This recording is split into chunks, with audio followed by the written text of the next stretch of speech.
ဒီတရားတွေဟာဒုနဲ့မဆိုင်ဘူးလို့မအောင်မေ့နေတယ်ဒါကစိတ်ဓာတ်သွားပြီးတရားထုတ်မှဒါတွေကဖြစ်တာကိုယ့်အိမ်မှာမဖြစ်ဘူးလို့ဒီလိုမအောင်မေ့နေတယ်မြတ်စွာဘုရားလက်ထက်တုန်းက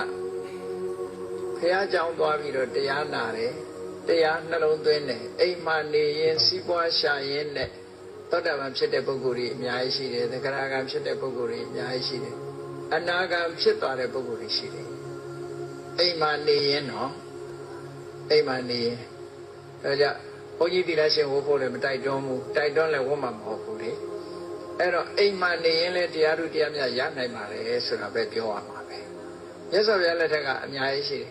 သို့တော့အနာဂံဖြစ်သွားပြီဆိုရင်မိသားစုရဲ့ like ကိုမနေတော့မိသားစုအနေနဲ့မနေဘူးညီကိုမောင်နှမအနေထားမျိုးပဲနေတော့အနာဂံဖြစ်သွားရင်အိမ်တော့နေတယ်အိမ်နေတဲ့ပုဂ္ဂိုလ်တွေမြတ်စွာဘုရားလက်ထက်ကအများကြီးပဲရှိတယ်အနာရဝိတထေတို့ဝိသခါတို့ကတော့သောတာပန်ပဲဖြစ်သေးတာမဟာနာမဆိုတဲ့တာဂဝေမင်းကတက္ကရာကအဆင့်ရောက်တယ်နောက်တစ်ခါဒီဥက္ခဆိုတဲ့သူကျွယ်တို့နန္ဒမာတာဥပတိကမာကြီးတို့ဆိုတာအနာဂံအဆင့်အနာဂံအဆင့်မှာမိသားစုနဲ့နေကြတာပဲသူဝိတာခတထေတို့ဆိုတာအနာဂံဘဝနဲ့ပဲနေတာပဲအိမ်မှာပဲနေတယ်သို့တော့အိမ်မှာနေတဲ့အခါမှာအနာဂံဖြစ်သွားလို့ရှိရင်ကတော့သူကအိမ်မှုကိစ္စတွေကိုစီမံခန့်ခွဲတာမလုပ်တော့ဘူးရသမျှလေးနဲ့ရောင်ရဲပြီးတော့အမြဲတမ်းဥပုသ်ဆောင်ပြီးတော့သူတော်စင်ဘဝနဲ့နေတာအိမ်မှာတော့နေတယ်မိသားစုဘဝနဲ့နေတော့အပြမစရိယသိက္ခာပုဒ်ကိုဆောက်တည်ပြီးတော့နေတယ်တဲ့နော်ဒီလိုဆိုလိုတာနော်ကိုယ့်အိမ်မှာဒီလိုပဲသားတွေသမီးတွေနဲ့နေပြီးတော့တရားဓမ္မကျင့်သုံးပြီးတော့ဒီလိုနေကြတာ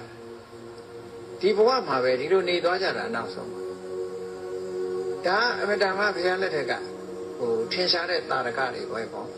အဲ့တော့အခုလည်းပဲသောတာပန်ဖြစ်မယ်သက္ကရာဂံဖြစ်မယ်ဆိုရင်အိမ်မှာမိသားစုနဲ့နေတယ်အနာဂံဖြစ်သွားပြီဆိုလို့ရှိရင်မိသားစုဘဝမျိုးမှာမနေဘဲနဲ့အိမ်မှာတော့ရှိတယ်ယဟန္တာဖြစ်ပြီဆိုရင်တော့အိမ်မှာမနေတော့ဘူးအဲ့ဒါတော့သိချာအိမ်ကိုမနေတော့ဘူးအိမ်မှာမနေတော့ပဲနဲ့အဝတ်ပြောင်းတော့တာအဲ့ကြတယ်သူတော်စင်ဘဝကိုကူးပြောင်းပြီးတော့နေထိုင်ကြတယ်ယဟန္တာဖြစ်မှာယဟန္တာမဖြစ်သေးသမျှတော့အိမ်မှာနေသေးတယ်လို့ဒီလိုဆိုလိုတယ်နော်